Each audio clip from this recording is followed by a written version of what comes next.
Hi, AD, come on in. This is my home.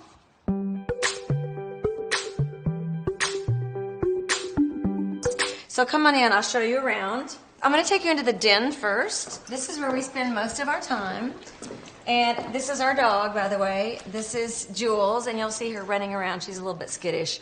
Anyway, this is where we hang out. And one of the reasons the room is set up like this, I mean, I don't like things to be geared around a television set, but the way that the room was set up, it already had a fireplace over here and TV over here. So I put two kind of French country couches facing each other. It's very much kind of a family setting in here. We play a lot of games at this table. So this is really, when I say it's a living room, like we really live in here. If you want to go back this way, I'll show you where the kitchen is, and it works out great because the kitchen basically flows right into the family room. One of the things I loved about this house is it already had these giant doors that remind me sort of like barn doors, which ties into the barn that you guys are going to see pretty soon. This is the kitchen, very open, very sunny in here, and this is where we eat every night at 6 o'clock. We eat our breakfast in here. Actually, the kids eat here at breakfast, and I fix food, send it across. And I love a giant island. It's just, you know, it's very homey. Whenever we entertain, whenever we have family here, it seems like we never leave the kitchen. All right, so we're going to go into the dining room, but of course, before we do that, you have to see. This is the art gallery. Very expensive art right here. Don't want to miss that.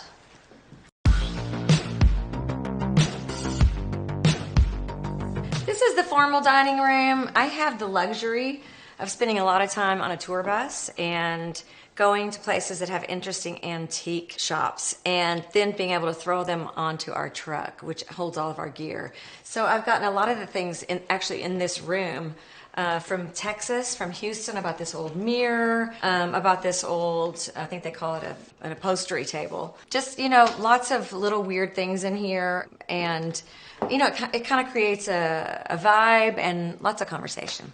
Now we're going to walk over into the more formal living room. We don't spend as much time in here, but if you see over here, there's a lot of sort of religious pieces, and I love that because it gives sort of a romantic vibe.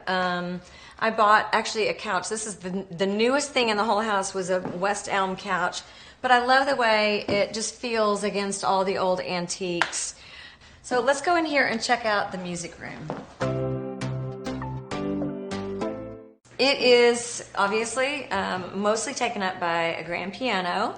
I do have some guitars in here, and we do hang out in here quite a bit. My kids do play.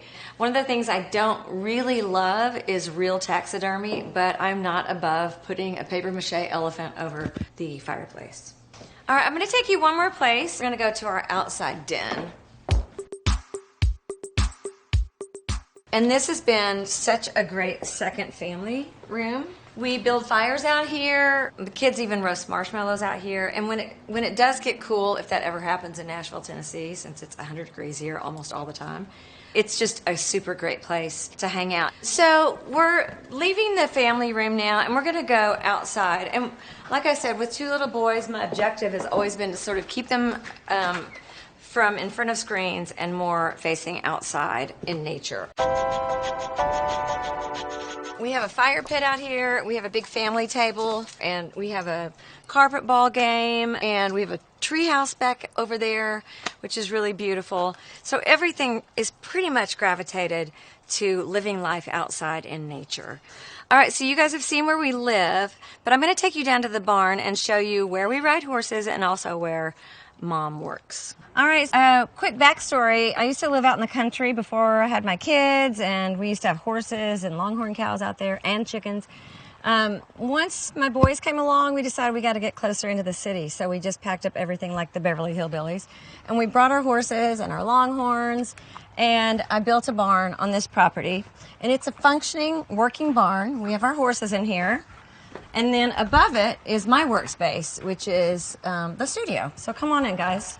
So as far as I'm concerned, you cannot have a working barn without a working saloon. So this is the bar. We always keep Guinness on tap. That's my favorite beer. I'm a big collector, as I said, of really odd things, and I got a couple of old death masks. Death masks were a tradition of making masks of important people after they passed away, and even though that looks like David Crosby, it is not. David Crosby is still alive. That is McGinley, and that is Taft over there. So the other half of the saloon, actually, we have just a hangout area, and it's great in the winter. We have a fire over here, and we, of course, have our little electric horse for those who don't want to ride a real horse. And then we have our saloon piano. So music gets made down here as well. I think typically once the Guinness comes out, the music comes out. Over here we have a record player. For people who don't remember the record player, drop the needle, and a lot of records. In fact, when vinyl started happening again, we just started building back the album collection, and my kids totally love it. They think it's like the weirdest and coolest thing ever.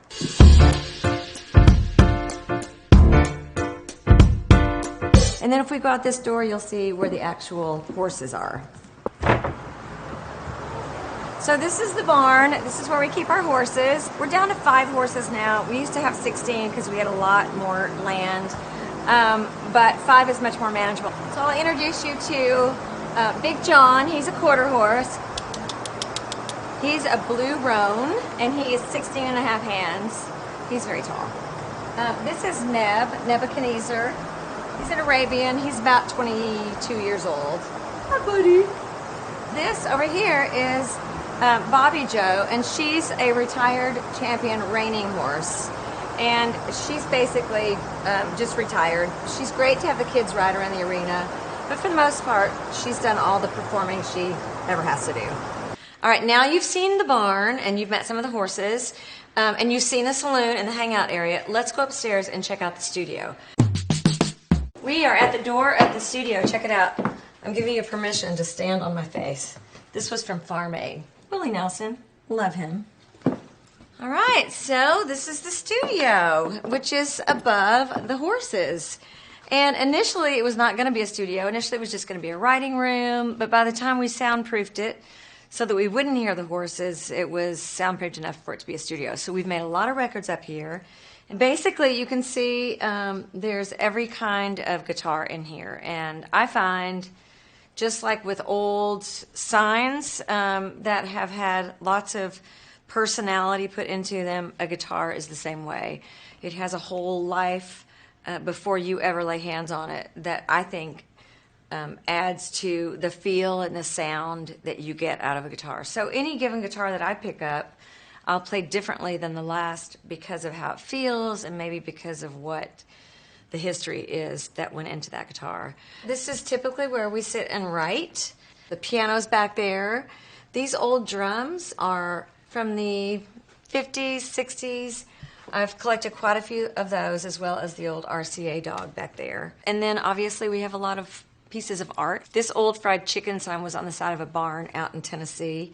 And a friend of mine pulled over and asked the guy if he would sell it, and I wound up with it. We have an old gramophone that we've actually used in recording, where we'll put an old record cylinder in there and kind of capture that vibe and then record over it. So it's just, this room is really about being inspired. It's about discovery. It's about creating things that are unique and authentic. All right, so you've seen where we work. Now I'm going to take you over to our little church, which is really all about just total inspiration. So let's go. So this was not here, and we just plopped it over here sort of in the woods. Come on in. So I built this little chapel because we live at the house. You guys have seen that. We work in the studio, but I wanted to have a place that was just total inspiration. So I built a little chapel. The first thing I did was look for an old one. Found one online, believe it or not, and they sold us the building for $5,000. But it was so bug rotted that we only were able to save some of the things. Like the beams are old. The flooring is old. It's out of a livery, which is what the barn has as well. And then everything else is kind of made to look old. A couple of things I want to point out. I bought these stained glass windows on eBay. I bought the sign up there and that guy up there through a place called Doc's Architectural, which came to me through eBay. The doors in there are out of an old house, which I found on eBay. So you can see I'm a total scavenger for just things that are inspiring. Everything that's in here is basically 100 years old and has a story behind it. And as you can see, I love old Santos. And so I'm a collector of those. But I love the tradition of religion, just the history behind it. So this place is just filled with weird things. And this actually is out of an old church. I'm not really sure where. A friend of mine found it and called me and said, you should check out this pew. And you can see it's got a little shelf back here for hymnals. So it's a church, but it's also filled with things that are not necessarily from a church. But I do love just creating a really inspired place to hang out, a place to be quiet, and that's why I built it.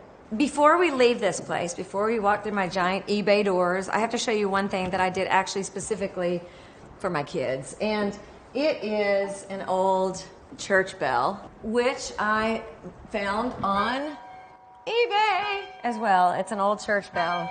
We had it mounted up there, and the kids, since they were little, have been hanging on this rope and pulling this church bell. So there you go.